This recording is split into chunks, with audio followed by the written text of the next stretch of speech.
There's Nico. Hi, hello, everybody. Good evening. Welcome to Bonus Stage. My name is Josh. You are here for one of our Let's Listen episodes. And yeah, there's definitely lots of hype happening already in chat for this one. We are joined by Nico of Super MadNES. How are you doing tonight, Nico? Hi, I'm doing pretty well. How about you? How about everybody? How Yes, about everybody everybody? in unison answer with the exact same response that we all know. Exactly. I Exactly. am doing well, and I had a regular dinner. And no, come on, all of your mundane updates, everybody in chat, please and thank you. Yeah, no, I'm doing good. You're looking well. Yeah, we just had a listening party last night. So we had to make a special accommodation. Of course, we didn't want to miss a chance to showcase your work, Nico, and the work of the rest of your group. And so yeah, we're breaking format a little bit to have another listening party immediately after on a Friday night. So I really enjoy having you here, Nico, having everybody else here in You chat. can call me Tune Nako. in. You can call me Nako? Nako. Oh yeah, Nako. okay. Well, no, Gato is in another spot, I think. But Yeah. Yeah. oh man, all the languages are fun. Yeah. But yeah, we are here tonight. Almost to celebrate, more so to preview your upcoming release, and that is for Defenders of the City. This is a really cool concept for an album. I love it when bands have an idea and they execute it well, as you and Super MadNES have done. But I won't steal any of your thunder. Nico, why don't you tell us a little bit about Defenders of the City? Okay. Well, again, thank you for the space and the time for to help us promote the release. And um, we've done this before a long time ago, and but by now, a lot of the people more or less know what the band is all about. As you might recall, all of the releases that we've ever done, they have a theme. The first album had the Super Nintendo theme with the Mega Man X and the Super Ghouls and Ghosts.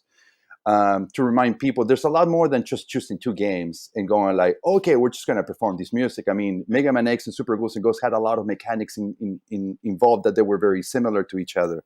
But there was also a contrast in terms of the soundtracks where Mega Man X was a lot more energy oriented and direct than Super Goose was, where it's extremely weird, and if you learn those, melodies, none of them make any sense, which is why when we were playing live, nobody actually got into it.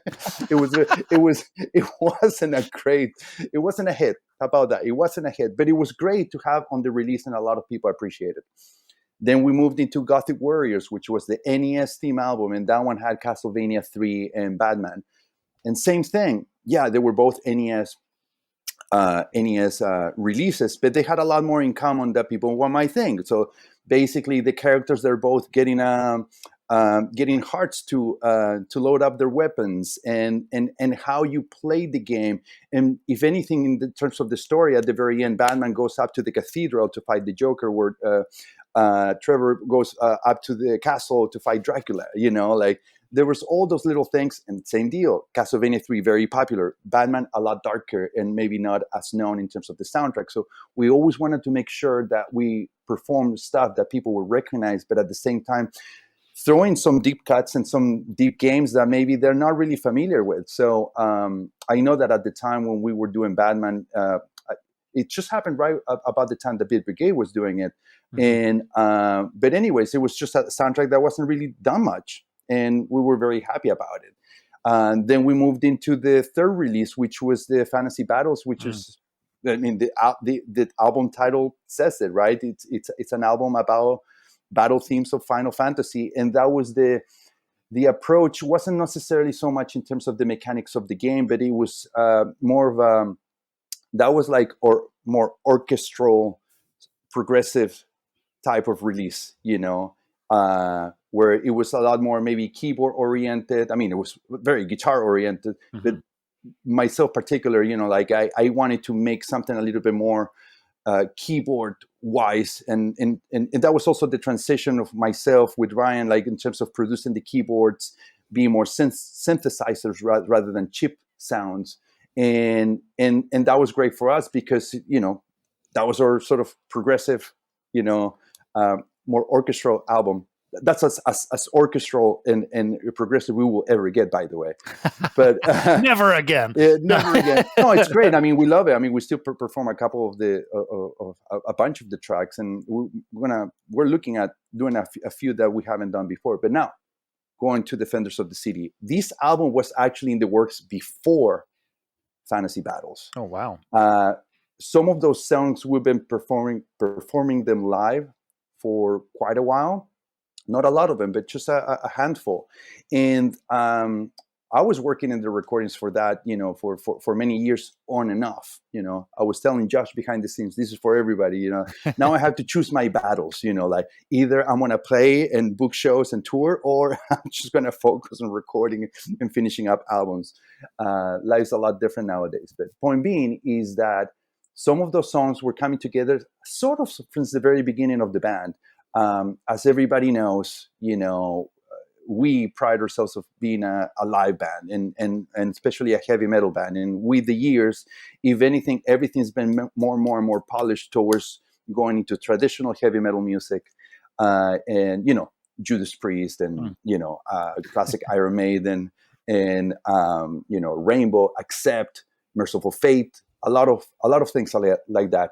And it's coming at this album is coming at a time that also it's like, yes, we're a VGM band, we perform video game music, but there's the other side, which is basically, it's also a tribute to Priest. It's a tribute to classic metal, Just like everything else that you do, yes. Exactly. Yeah. Exactly. And so the thing is that combining those, it was basically these games that we're performing in Defenders of the City, they all have a theme in common. Their respective cities are in despair. It's very decadent times. There's all these gangs trying to take over, and each of the characters of these games in Ninja Turtles, Robocop, Ninja Gaiden, and Double Dragon, they all have sort of the same purpose. It's basically defend, their loved ones or the law, right? Or their city. And not just that, I mean, basically these are like arcade games that sort of came out around the same time, late 80s. This is around 80, 88, 89-ish. And I mean, I personally play them all, of course. I love arcades. That's where I started, right? I was just going to the arcades before I had a Nintendo, right?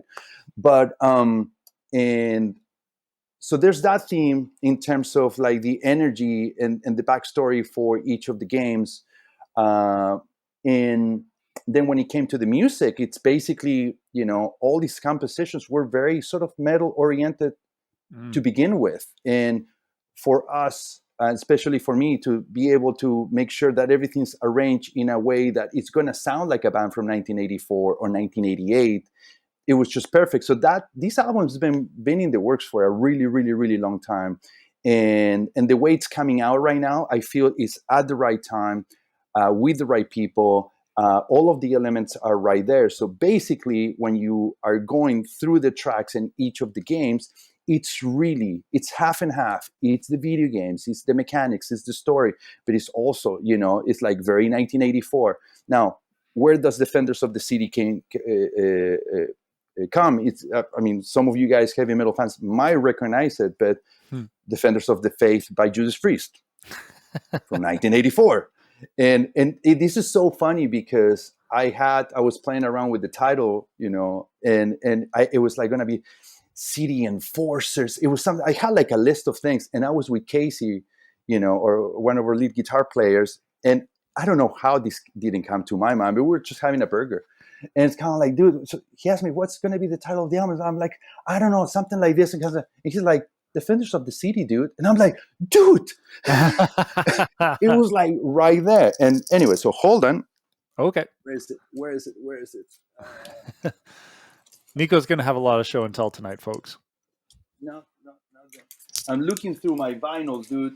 I have too much vinyl. Anyways, I can't see it. I was trying to find the vinyl for Defenders of the Faith, and I could just hold it for everybody. But I'll do it during the break. Anyways, so that's the theme of the album. Basically, Robocop, Teenage Mutant Ninja Turtles, Ninja Gaiden, Double Dragon, all combined in one package. It's basically for us. I mean, and I'll speak for myself since the guys are not here, right? But Mhm. it's the ultimate madness album in my eyes. Like, you know, if for some reason there wasn't going to be another madness release, which there will be, so don't worry. But if this was to be the last one, I'll be pretty proud that that was it. You know, that was like that was the best album. You Mm. know, and I've been looking forward to this release, and for me, listening to those songs back finally, you know, the way they were intended, and you know, it captures a lot of what we do live, the energy that we have when we're performing together, the lineup. It's basically as usual Ryan Iyengar on guitar, lead guitar, right? We still have Josh Seguin on lead guitar.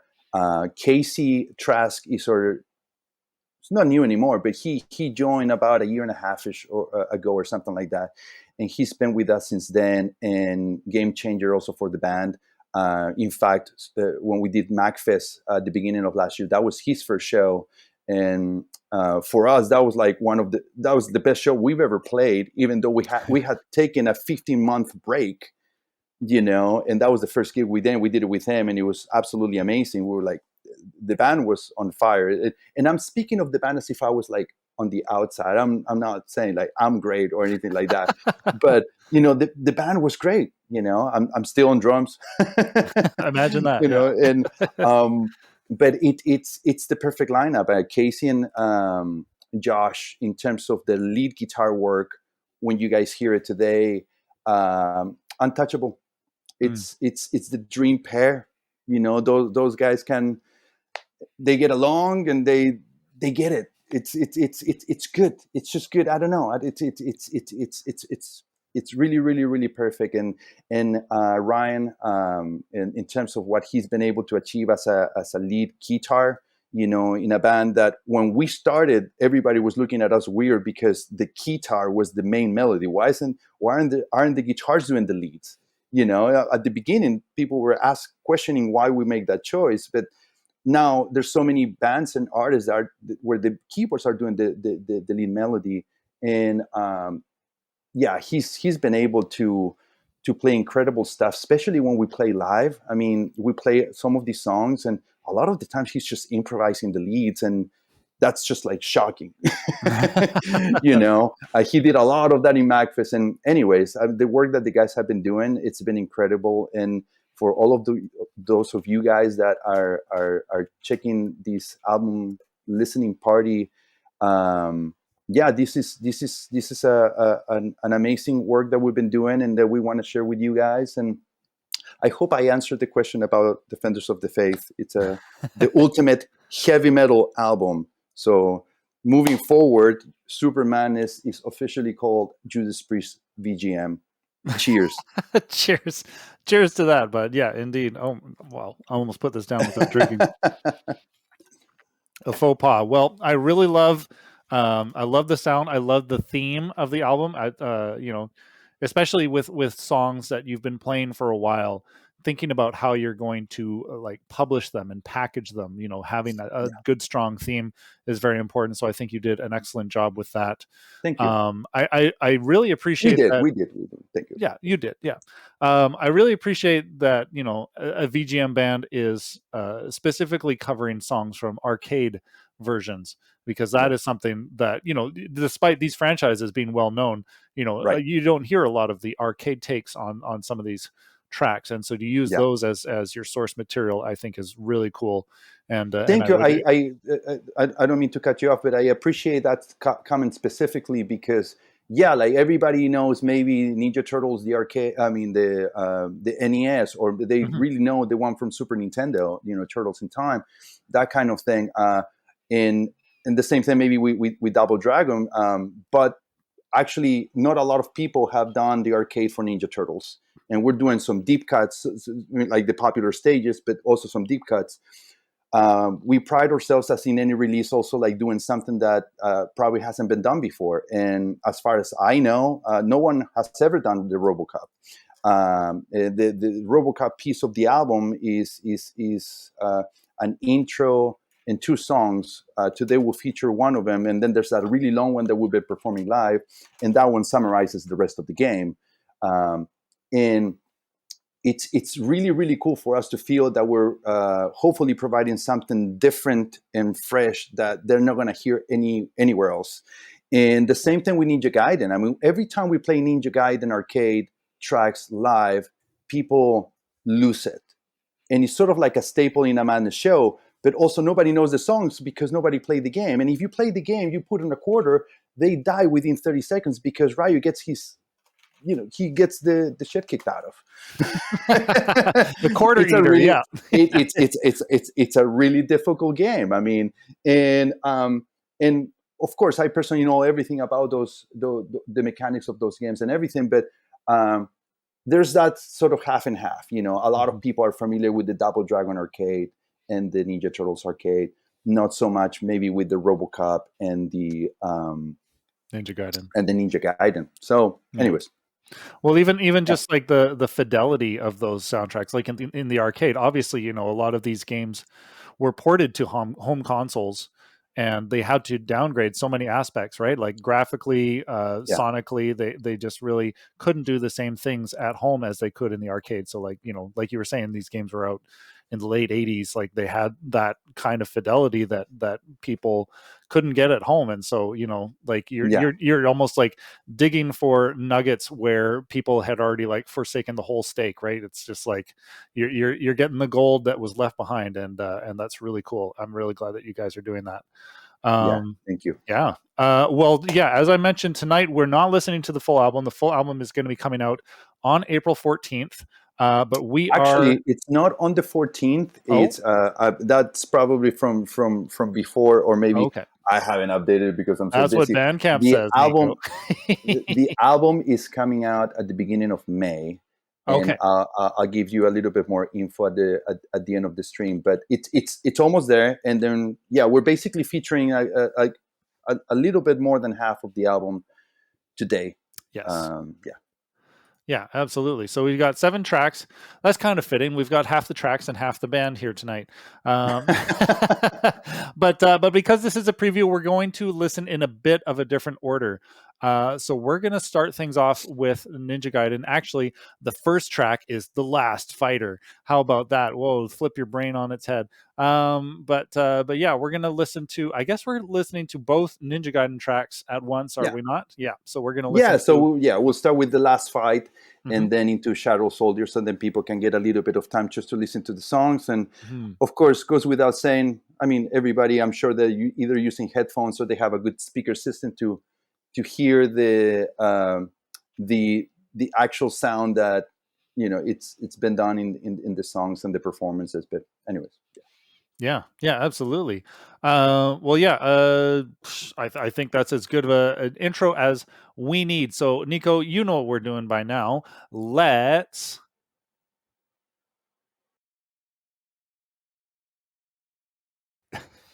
Are you trolling me? Come on. I can't do it unless you say the words.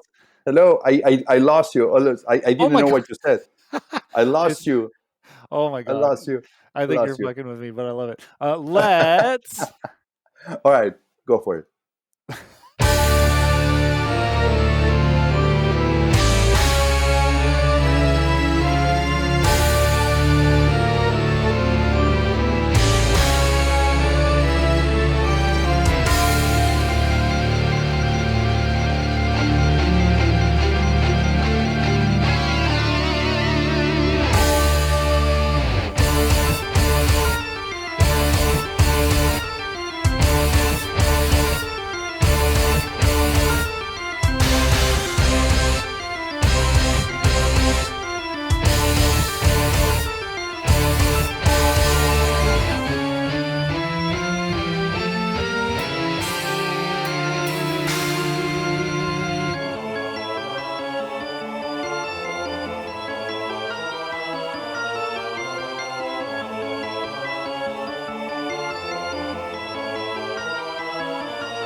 Ninja, you can get it.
Well, dang. I mean, okay, so I'm so used to saying, "Wow, that's a really great way to start the album," but actually, we started with the fourth song in the album there.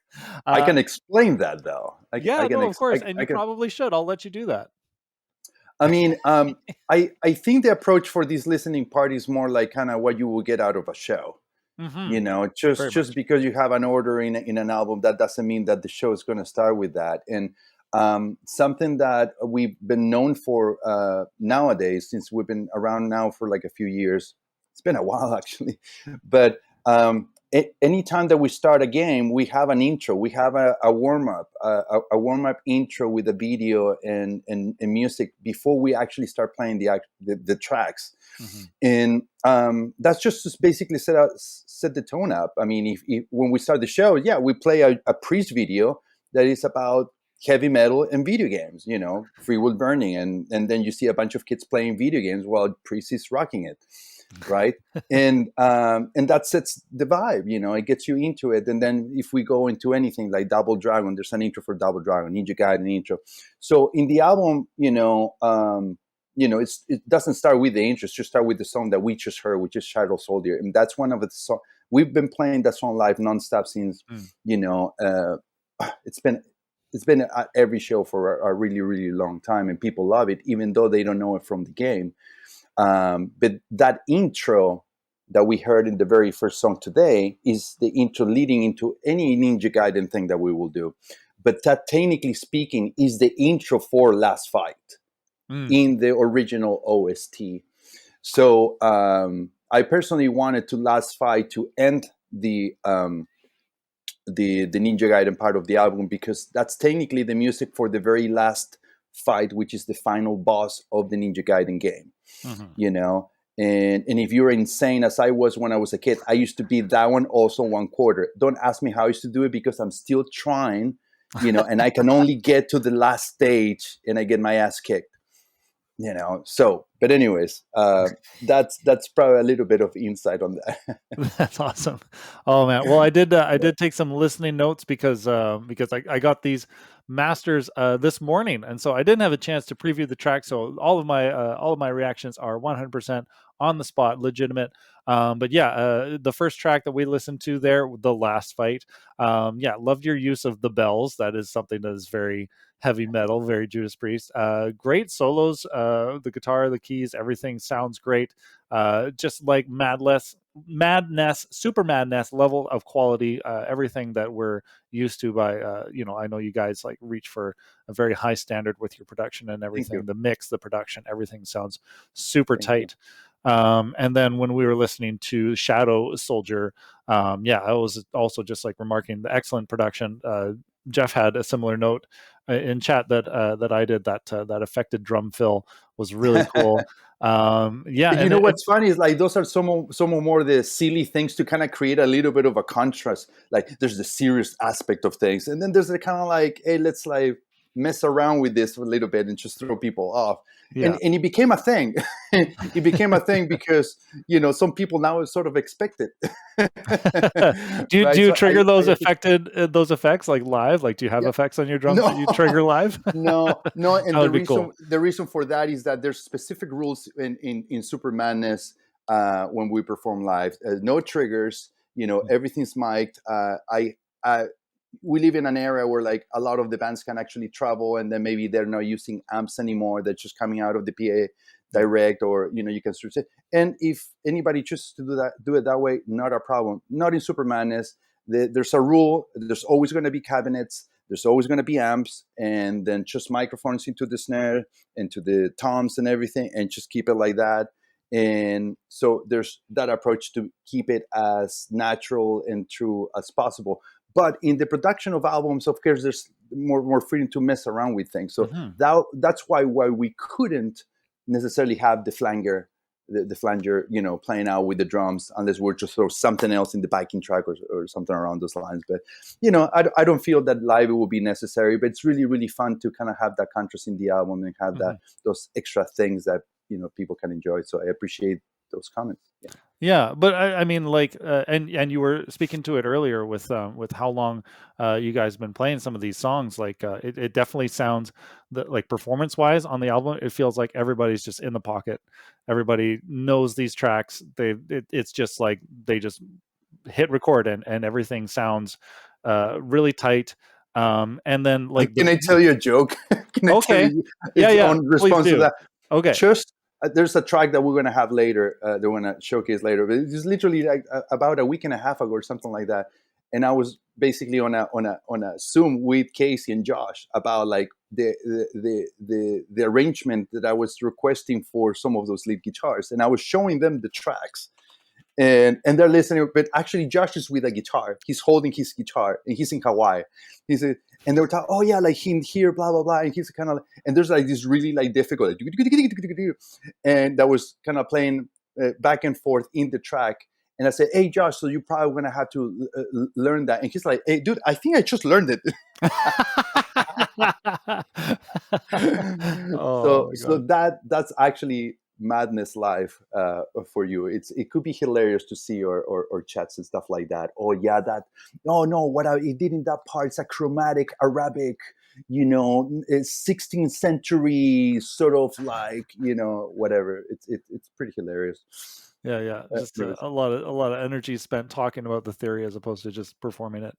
But the last listening note that I had is the big outros on both of those tracks definitely gave like the live show energy just like wailing away on those tremolo bars, fills, echoing out, big reverb on those outros. Yeah, it did really feel like I was at a Super MadNES show. Thank you. I appreciate it. And I like seeing the comment. By the way, guys, I am reading the comments here and there. And it's really, really fun to see you guys enjoying the music and everything, especially since, it's been a long time coming. So appreciate it. Hell yeah. Hell yeah. Well, that kind of sews up. So I noticed on the album, you've got kind of like different segments for each game. They're all just kind of quartered out like that, drawn and quartered, as it were. But yeah, so that is the Ninja Gaiden, or at least what we're going to get as a preview of it tonight. That is the Ninja Gaiden segment, what we just listened to.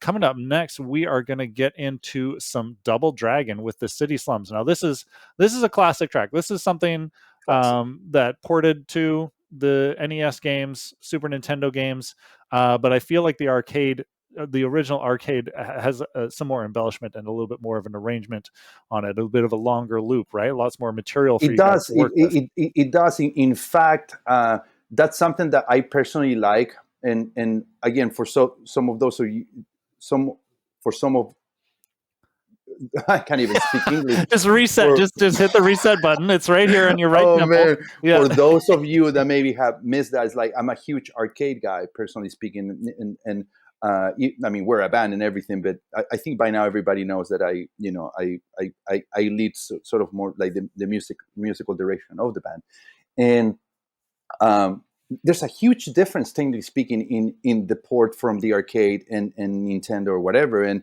there was always the game will come out usually on an arcade, and then there will be a port for the Nintendo. Later in the years, the Nintendo ports became maybe probably more popular because you had a way of maybe listening to that you were playing at home. So, but you could only gather so much when you were playing at the arcade. The point being is that there's a lot of other details. There's a lot of different notes that maybe there's going to be from one transition to another one. Those are showcased, for example, in this particular track, City Slums, which is the title screen connected to the first stage, and if you see anybody doing that wonderful job that they do performing Double Dragon like Bit Brigade or any other band, it is different, than the arcade. So again, proud of being able to bring a different version of a game that's loved by a lot of people, and very nostalgic. Yeah, hell yeah. Well, I'm ready to listen if you are, Nico. What do you say? I am. Okay. I am. Then let's don't do this again, man. Come on. Let's do it.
Yeah, that one's awesome. That is a sweet, action-packed little track. Yeah, I love the City Thank Slums. you. That one, I gotta say the Super Nintendo version, it's actually very close to that. They have like a lot of the same kind of solos and mode changes and things like that. Yeah, it's Yeah. really cool. But to hear it with like the way that you guys do it, that was awesome. Ryan just rocking those leads and that solo in there. I mean, yeah, he knocked it out of the park easily on that one. Excellent job. Thank you. I appreciate it. Yeah. Like, I mean, if anything, something that started to happen before the pandemic, it was a while back. There was that transition in the band that I was pushing heavily on. There was the chip sound coming from out of the keyboards and transitioning to more, synth type sounds. Because Mhm. that's when a lot of the other arcade tracks started to kick in more around 2019. And this is the album in which I wanted to make sure that they were a little bit more prominent. In the previous albums, there was a lot of more orchestrated sounds, but it was all more synth oriented. Mhm. Um, and I'm a drummer, but like I've been learning a lot about like creating patches. Let's just say that. Not my favorite, but I myself and the rest of the band that we're all enjoying the end results of this, and they combine very, very, very well with the type of guitar tones that we have on the albums and live and everything. I mean, we're all like, I mean, what everybody's hearing right now, it's basically something that people who have been witnessing live for a little while. And this particular track, we've been playing it also forever. In fact, Shadow Soldier, the fast song from Ninja Gaiden, and this song appear at the same time many years ago in Super MadNES, and they've been a part of the show. Especially since like when you're building a performance, you want to make sure that I don't know, you don't want to wear yourself out by playing a bunch of like really fast songs all the time. You want to have some sort of dynamic for the listener or visually or whatever. And this is a song that it's always been like a very, very good jam. It's like also we like sounding very like tight and Yeah. then feeling that everything's basically like on the right tempo. And so when we performing, we just have a blast, and maybe in that aspect, it helped us sort of like kind of like grab a hold of the vibe at the show, so then we can continue moving forward for the rest of the show. So there's a lot that I could talk about in that aspect, but going back to just being an arcade song, we love the track, dude. Double Dragon, moo moo. You gotta save your girlfriend, right? Kick everybody's ass. The best. The best, yes, all the best motives in the world. Uh, Yeah. oh man, Jeff Here's to that. from Martial Art is in chat, and he says that he's curious to know what embellishments were the bands and which were in the original. Um, so, I mean, we're talking about The the Double difference Dragon. the difference between the arcade version. I think he's more asking about like arrangement, like if you is this kind of like a 1-to-1, or did you guys like take some liberties and make some little changes that are Oh particular to yeah, you no, guys? no. There are liberties. I mean, everybody knows that I arrange the track, so Hmm. I will go ahead and say this. We want to make sure that these tracks are always very true to the original. Hmm. Uh, we're not trying to change the notes, the melodies, or personally, I'm not trying to do that at all. If anything, I want to make sure that everything stays very, very true to the original as possible. If there's a change on something, it's not because of like, oh, it would be nice to put this little note here. It's more like for the guitar riff, for the guitar riff to remain a guitar part that will come out of, I don't know, Accept Restless and Wild from 1982, or like Iron Man the Power Slave 1984. What people probably don't know and might not ever pick up is that every song's got spots, and these specific spots is basically playing a homage to a specific band in a specific album in a specific song. Hmm.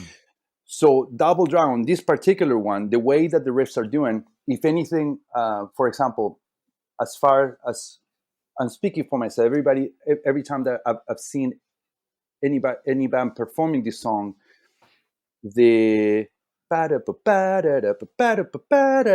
it's not the lead part, it's the other. It's so basically the riff, it's there's two notes in each of those, and that should technically be the keyboard. They were transforming to the riff. Those are the same notes, for example, right?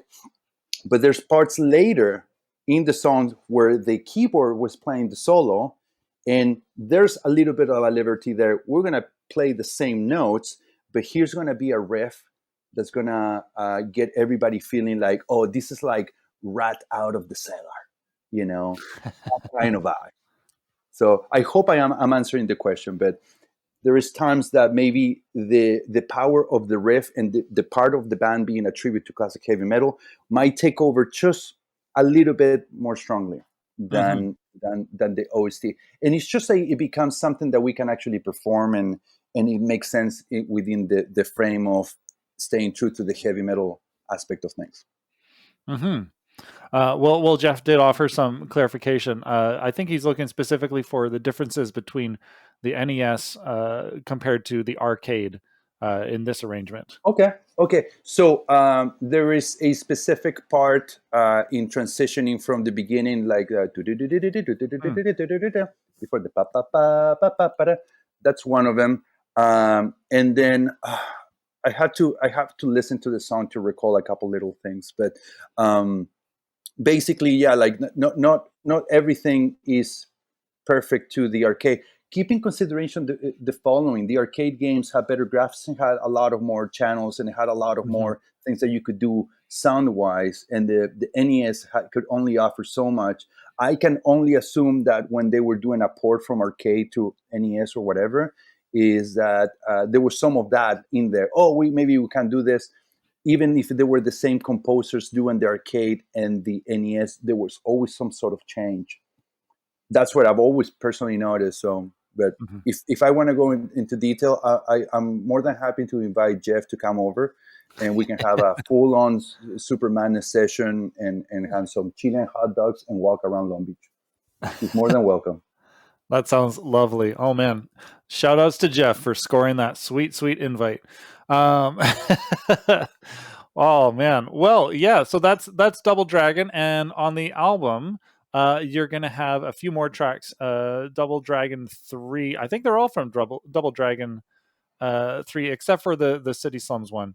That's exactly the Double Dragon 1. Exactly. But yeah, there's going to be 3 other tracks to look forward to from the Double Dragon series on the album when it is fully released sometime in early May, as Nico has led us on to believe. But actually, coming up next, we've got a song from one of your favorite franchises, and you sent me this lovely photo. Oh God, is it going to come up? No, it's a weird format. I'm sorry, Nico. You sent me some strange file formats, but it's glorious. Hold on, let me. Am I able to? No, I probably don't. I'm not able to share my screen. Okay, hold on. This is worth it. I'm gonna see what I can do. It's very worth it. People will love it. People will definitely love it. Is this a photo of you though? Like, no, this is one of my best friends that sent me this picture today, because I have the coolest friends, man. Yeah. Yeah. All right, hold on. Window capture. This will give people a feel for what is to come if we can pull it off. But no, hold on. There it is. I need to resize the source, but yeah. Okay, so we're doing this in real time. Yeah, we got it. There we go. There we go. Look at that freaking nerd wearing a Robocop helmet and the gun and wearing the shirt. That is a true fan right there. That is friendship. that is the image of true friendship right there. Yeah, that's amazing. So let's just say this is a very good friend of mine, Matt Amy, who's actually in the chat, and there he is. Yeah. I love him to death. It's a very close friend of mine. Let's just say that if you come to my place and you're gonna find a museum of heavy metal and video games, cassettes, old Atari computers, and that sort of thing, you go to his place and you will see a toy collection that you wouldn't even imagine. That's it. But I mean, I don't know if he's going to invite everybody to his place, but No, just Jeff. Jeff is the only one who gets premium invites tonight. Congratulations, Jeff. You're going to go hang out with this guy next. Oh man! Well, you guys are in chat. Both you and Matt are in chat, so Yeah, you there guys you go. just start whispering to each other and set it up. I'm super There you jealous. Big Lane, what kind of toys? ... But no, but yeah, all of that to say, the next track that we've got lined up here is a Robocop track, and this is from the Robocop arcade cabinet. Of course, it's called "The Future of Law Enforcement." Nico, I know you're a big Robocop fan yourself. This must have been a really easy choice to put this track together. I mean, it came a long time ago as well, but yeah, I mean, if anything, that was one of those that would be very, very different because it's more movie soundtrack oriented than anything else. So this, when we started doing this live a few years ago, this was a lot different, but it worked out very, very, very well with the band. If anything, things do get tested before they get performed, and I'm happy to say that this is basically, if there's a frame of things that maybe the band can actually do, these songs like this, we're actually able to expand that frame, so then we can actually continue doing new, fresh stuff. And there's 2 big songs in the album. There's one long one that we've been performing live that maybe some people are already familiar with. That's going to be coming out with the full album release. The one that we're doing to showcasing today is the one that most people haven't heard. It's only focused on stage 1 of the arcade game, and it's a lovely track, and it's got all the main themes that people will expect. It's called "The Future of Law Enforcement," and a special shout out to, of course, Matt Amy, who was in that beautiful Robocop Murphy helmet. He's got the gun, and of course, shout out to Emily and Street Cleaner, who are big Robocop fans. Oh yeah. Anyways, with that said, should I just give you the honor? You can troll me again. You can keep me in suspense. So here we go. If you guys are ready, bitches, leave.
Wow. Okay. Yeah. Yeah. You weren't kidding. That one kind of goes outside of the scope that people have come to expect from Super Madness. Specifically, there were some really wild synth sounds happening at the start. At the start, there. That's is that more of what you were talking about? Getting into experimenting with different patches and stuff like that.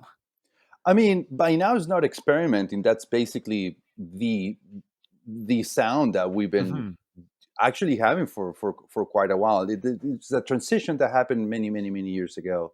But if anything, this is supposed to be that sort of like 80s sounding album. And if anything, um, what people probably would need to understand is that most people will know this as being a soundtrack from the movie. So you're hearing the movie soundtrack. Yes, you listen to the arcade type sounds from that era, or if you listen to the arcade Robocop soundtrack, then you will get that feel. So it's not really like, oh, let's try see how it goes. It's very intentional, but Hmm. it's also got a little bit of the orchestrated vibe in certain moments. Yeah. um so yeah, I mean, it's meant to be sort of that, not so much orchestrated, because if you want to listen to the orchestrated version, let's put on the original soundtrack, Yeah. right? It exists um already.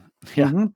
Yeah, so this is the thing, is that the type of sounds that we've been using for quite a while, and the type of sound that we want moving forward, it's something that, in terms of playing the metal aspect of things, the classic metal, it goes hand in hand.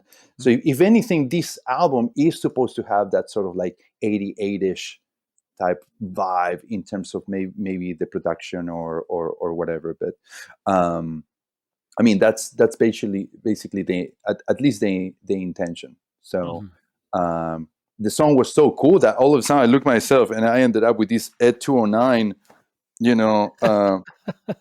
Ed 209s here on this jacket. I mean, It and just showed up. Yeah. somehow, you know, Wow. you Yeah, know, there's your buddy Matt on your jacket. What a I cool know, friend to make that jacket with himself on it for you there. I Um, know. yeah. Oh my god. Yeah. The RoboCop fandom. Yeah. Nate said it in chat. Actually, I think Yeah, like vastly underestimated that fandom. yeah, There's some yeah, strong RoboCop yeah. fans out there for sure. And there's email is on the inside, right? I guess I have to, like, showcase So it. the And lining. Oh yes, god. the that is true. What happens is, this is, I guess you call it reversible. It's Oh got yeah. two sides. So if Oh you know yeah. uh, just in case, I mean, not messing around. uh if you want a Robocop and you want to have a great time, just give me a call. Help me, right? Get your hands off me. Exactly, exactly. Oh my god, that's amazing. I Oh know. wow, love the fandom. There was a really great ending solo on the guitar at the end of that track Yeah, too. Yeah, yeah. Was yeah, was that that Josh or Casey on that one? that was actually Josh. In fact, for a moment, I thought it would be really cool to kind of have a layout for the leads and stuff like that. But yeah, that was a lead by Josh. All the guys are featuring in pretty much their lead work as well. They're featuring most of the tracks. Even the Double Dragon Hmm. track had a couple parts where both Casey and Josh are playing leads with Ryan on the guitar. So, but of course, since this is like a first, listen or whatever, it's good to listen to from the outside and kind of like get a vibe for everything. But Hmm. yeah, there's a lot of little things, and you know, Josh the Machine Seguin is featured plenty on this album for sure. Hmm. And but yeah, anyway, so that was one of the RoboCop tracks, and right now we're probably gonna jump into the what for me is basically like not the biggest part of the album, but it's probably like the one that maybe most people are looking forward the most, along with RoboCop, Hmm. which is the Ninja Turtles.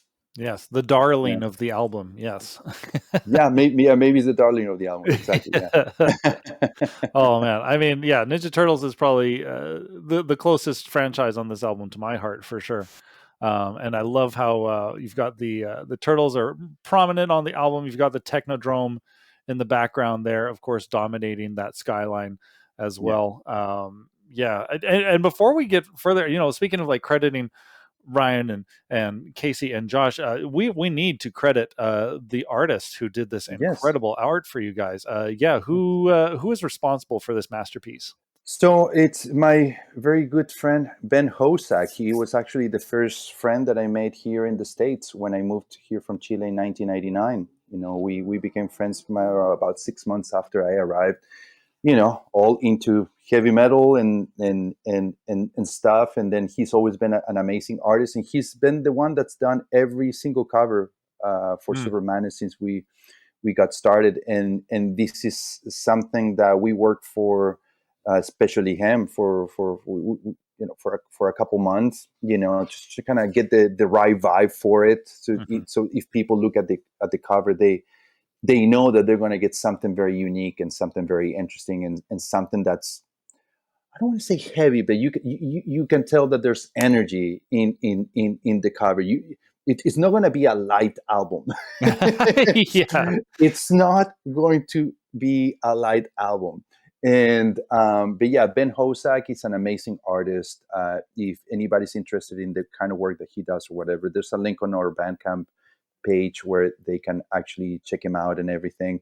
And of course, with that said, today is Bandcamp Friday, so I'm sure that most of the people watching, are artists of some sort. But like I said, in every show, if there's a way to support the bands, even if it's a post nowadays, is amazing. Mhm. But point being, if anybody wants to go ahead and pre-order the album, especially today, it's been available since December.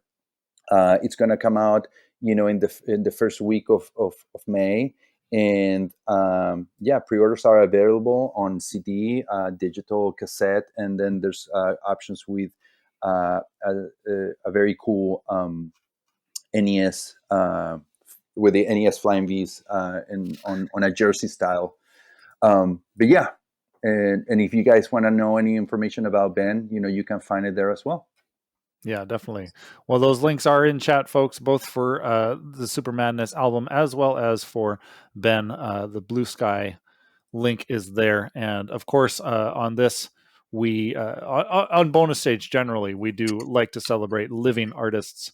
I think it's really important that we highlight and keep hiring people who have a heartbeat, have a pulse, have a story, and aren't just a series of prompts. So yes, thank you for continuing to support living artists, Nico, and everybody in chat as well. Yeah, And all you, right. especially you, Oh, who and are especially who are me. you, Thank you for especially you. supporting and celebrating me. That's what this is all about, Nico. Thank you very much for indulging me. No, no, no. We're changing the subject to four very cool dudes. Yeah, the Teenage Mutant Ninja Turtles. That is what we're going to be listening to for the rest of this one. Actually, this is probably the most represented franchise on this listening party, anyways, because we've got 3 tracks coming up. And we're going to listen to 2 of them together now, in fact. Yeah, it's actually four. It's actually, technically speaking, there's four, because at Oh, the yes. very end, there's two songs that are connected, and the idea, to summarize the Ninja Turtles part, is basically, wanted to take some very, very recognizable but strong songs from the arcade, rather than doing the whole thing, because that's quite an undertaking. But again, I know that maybe the first track Fire has been done by a couple people, but none of the rest have really been performed, especially live. Mm. And it's been really, really fun to take on that approach to create them, so then we can actually start performing them live. And if anybody's going to see us this year, whether we're able to do some mini tours or longer tours or one-offs on cons or whatever, all of you guys can actually expect us performing quite maybe most of the Ninja Turtles part of this album. And yeah, like we're gonna start with stage 1. Stage 1, emergency, or shall I say fire. Fire. And then we're going straight to the boss battle after that with the Technodrome as well. Yes, 100%.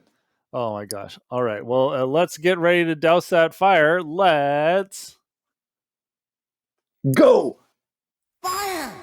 Hang on, April.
Hot shit, man.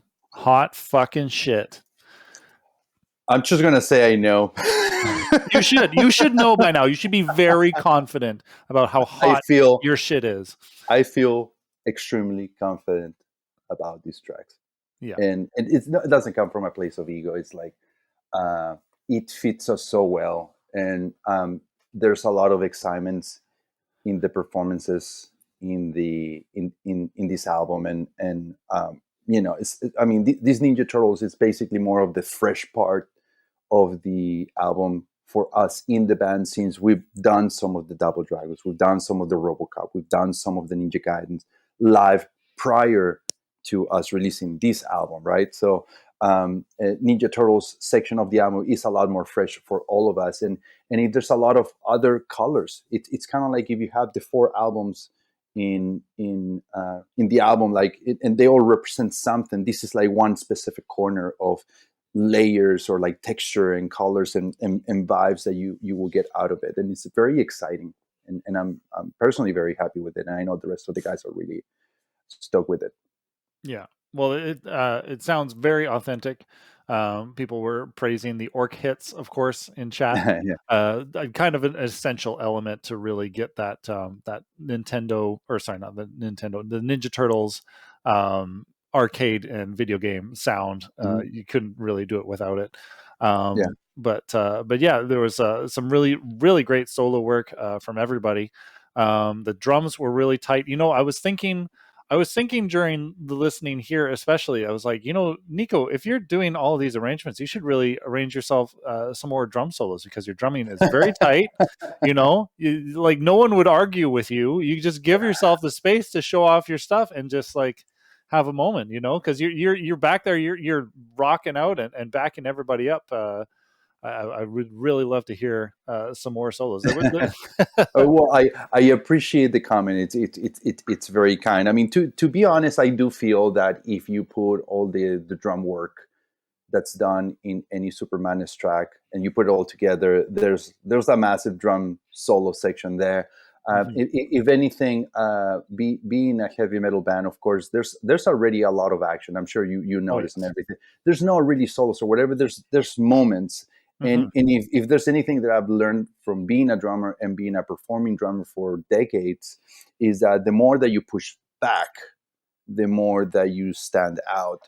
And personally, in this band, me being the leader and arranger and all that, I do pay a lot of attention to what's going to be in the drums. Of course, I mean, every song, every recording will actually start with the drum, me laying out the drum tracks, and then I'll lay out the guitars or whatever.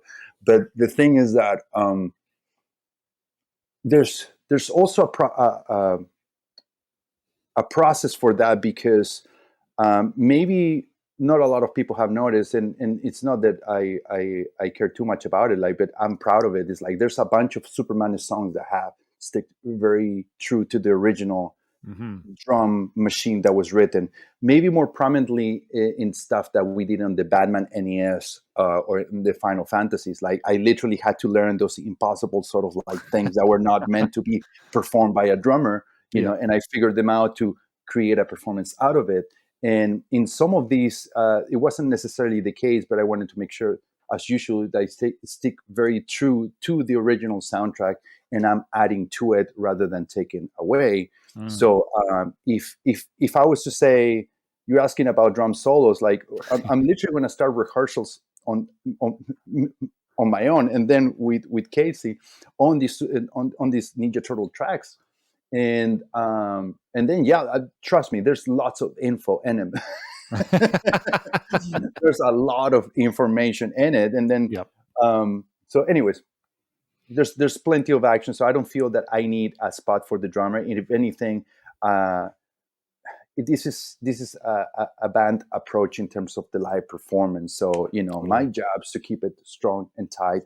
There's plenty of action there, but if anything, you got to be careful not trying to take away from the lead guitar work or maybe what the keyboards are going to be doing. So I think there's plenty.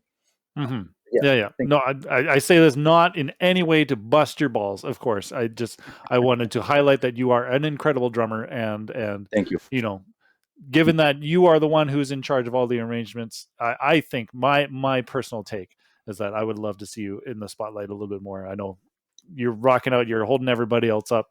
There's lots of action there, but I appreciate what you do all the same. Yeah, and that just kind of brings us to one last, or should I say, two last songs. This is also a detraction from the arcade shtick that we've had throughout the album, because you've got the Shredder theme from the arcade, but also the NES theme. So why come? Okay, there's an actual story behind it. I was working on the demo for the Shredder, right? And then there's a particular track, and there was this whole thing. As everybody knows, the way things are arranged in Super MadNES is to, again, simulate what a heavy metal song would have been in the early 80s or whatever. You have an intro, then you have a verse, pre-chorus, chorus. That you repeat that, and after that you have a solo section, and then you finish with a third chorus. That's basically like the pop format for songs from especially from back then. But any heavy metal band from that time had that format. If people didn't pick up on that, not a problem. But that's the approach to the arrangement of video game music done by Super MadNES, is to create that. That's why we have our sections where there's guitar solos and maybe a little bit of more freedom of creating our own riffs. So then to back up those solos and showcase everybody in the band, etc., etc., etc. So it was basically a debate in terms of kind of like, should this song have a solo section? The two previous songs, and I was literally working on a couple notes, and as I was doing it, and trust me, I spent like close to a month on this. All of the songs kind of like, I came up with a sequence of notes on the guitar, and it was taking me somewhere, and I didn't know at the time that it was basically a sequence that appears in the NES. And I was kind of like, it was basically, it came out of nowhere, kind of like, I mean, I could easily maybe try to put it into the NES, but what would be the purpose or whatever? And then the idea is that if we're performing this live, we're performing Shredder, right? Most people are not going to expect the NES theme to kick in. So in terms of a show, of course, I'm giving it away right now, but in terms of a show, aspect, you're going to go into Shredder or whatever, and people are going to hear the track right now. And then all of a sudden, you're going to have this NES theme that everybody should be able to recognize from the NES game. And what a great way to sort of like, enjoy and appreciate that specific game that most of you hate, that I love, because yes, I can finish it without continues. Oh, no, I gotta practice though. I mean, I can't just jump into that. It's a bitch of a game, excuse me, but I personally love it as well. And if anything, if there was going to be any opportunity to do something from the NES, it's basically kind of like now or never. So it sort of ended up being in there, and it worked out perfectly. And people are going to be able to hear it today. I hope you enjoy it. And but yeah, I mean, we're basically doing Shredder, which is the last bit of the arcade game, and that's going to go into the NES theme as the end of the album. Yeah, that's beautiful. All right, well, I don't think anything more needs to be said about then. So why don't we go?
Hot fucking shit. I'm just going to keep saying it till the end of the night now.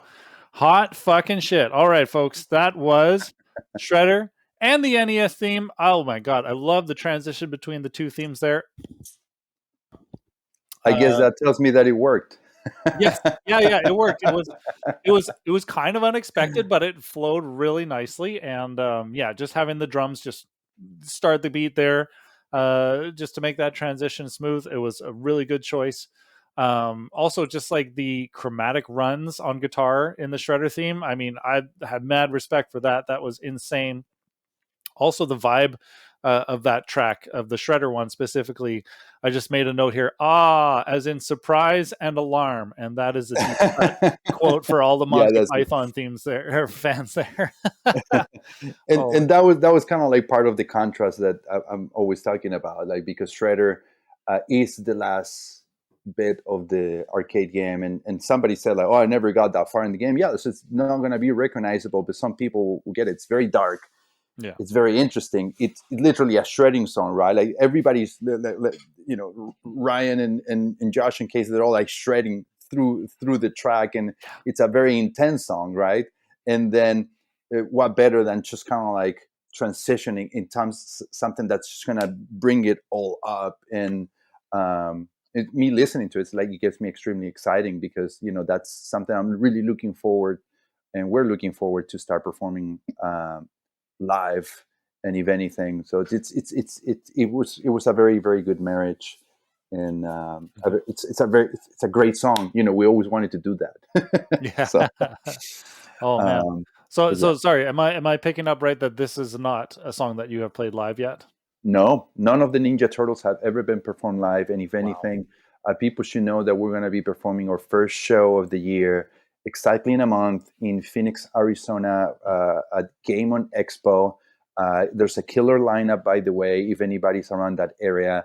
It's being headlined by Living Tombstone, Rex Viper, we Super MadNES are going to be there as well. There's a Kirby's Dream Band and Family Jewels and Steven Strums from Super Guitar Bros, Extra Lives, and a couple of other artists. It's a really, really, really cool lineup. And we're going to start performing some of these Ninja Turtles, stuff for the very, very first time. Mm-hmm. So it's exciting to be able to do some new music on our end. So we're very much looking forward to it. Of course, the album is going to come out in the first week of May. We're going to have an announcement soon in terms of our local Los Angeles album release show. So that there's an announcement about that coming very, very, very soon. And we're going to have, the album available, and it's going to be a very, very cool event. So, but yeah, if anything, I'm very thankful for you, Josh, for giving Super MadNES the space, for being so supportive in terms of and interested in what we do. As I always mention it to people, whether on stage or behind the scenes, like we pride ourselves on being a live band, and the songs that you guys heard today are meant to be. They were a performance in the recordings, but it was all arranged so then they can be performed live and everything. So we're really looking forward to start doing that in a little while. And I've been reading some of the comments, and you guys are great. I appreciate being interested in the band.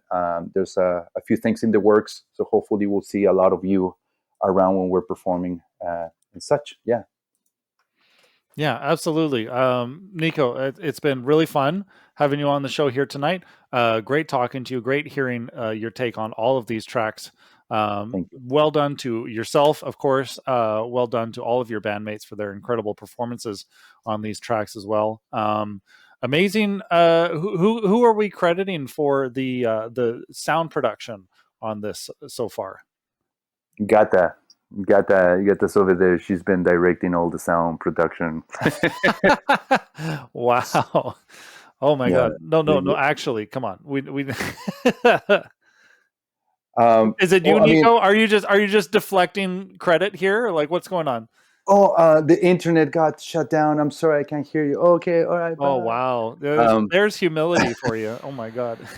I mean, look, if somebody says like that the production's great in the album, yeah, it will make me very, very happy. It's not something, I keen of mentioning all the time. I think some people already know that, I'm behind the production and the musical direction of the band, and yes, that comes, it's on my shoulders, and I'm just very happy that I have a team of people that want to work with me in Super MadNES. We have a very good relationship. There's a very, very good friendship. We get each other, and the thing is that we are in a rehearsal room. We're on a stage. Even if we don't play for months, it just happens. Like we look at each other, and it's tight. It's awesome. It's a very, very, very good experience. And if everything else is a bonus. I mean, I'm not going to deny that I take pride for the type of productions that are coming out under the name of Super Madness, and in terms of the live performances. But whether I'm leading it and I'm doing a lot of the job, that doesn't mean that it's my show. This is, like, I love Ryan and Josh and Casey, and to be able to do this with them is it's an absolute dream. We have a great time, and it's just a fun time. We're making good music, and we're doing good albums and good shows. And last fall, we did our last tour. The last year was extremely important and busy for the band, and then we finished it up with a big tour with Galactic Empire and Power Glove.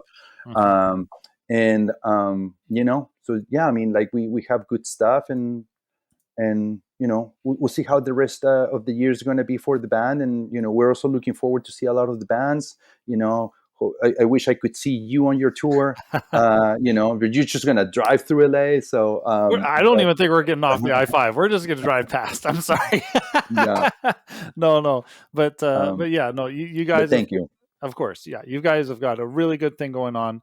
I'm really glad. Yeah, the last time we had you on the show was for Fantasy Battles. I had to kind of do a double take and realize that was 4 years ago now. Wow. So yeah, I'm Yeah, really dude, glad. it's been a little while, so things are a lot different now. I mean, personally and live wise and everything. And but yeah, I mean, we're still going strong, and there's a lot coming. And yeah, we're not going anywhere. We're just going to keep invading. As you should, as you deserve to. Well, folks, there's the link one more time in chat. That is the link to the Bandcamp pre-order, which is available now. And of course, today is Bandcamp Friday, so it is the best day to go and pre-order this album, knowing that every cent that you are giving is making it all the way to the band to support them and everything that they're doing. Of course, definitely encourage you to do so, and hope that you enjoy all of the tracks that are coming out. So yeah, we've barely listened to half of the music that is going to be on this album, and there's a lot more that you should have to look forward to. Yeah, Nico, again, thank you so much for being on the show here tonight. I'll give my best to the rest of your bandmates as Thank you. well. And yeah, other than that, folks, the rest of March is going to be pretty quiet here on Bonus Stage. As Nico said, I'm going to be going on tour next week. So yeah, not a whole lot going on, except we are going to be co-streaming with Nerdcore Days, the big 3-day Nerdcore Fest. And there's going to be some good VGM acts on that one too. So tune in to us or to their Twitch channel coming up next weekend. That's March 12th to 14th. Yeah, so tune in then. Otherwise, please follow us on bonusstage.ca for everything that we're up to. It's the best way to cut through all the social media noise and just see what we're up to. Join our mailing list, please. Again, that's bonusstage.ca. And of course, if you missed this stream or have a friend who missed it or only were able to tune in partially, this episode is going to be uploaded onto our YouTube channel, and that is youtube.com/bonusstagevan. Anyways, enough with the self promo. Nico, thank you again. Everybody in Good. chat, Thank you thank you so much. again. Thank you to all of our new viewers, and especially those of you who supported us with some subscriptions. That means a lot and goes a long way, trust me. But yeah, I'm going to just close things down.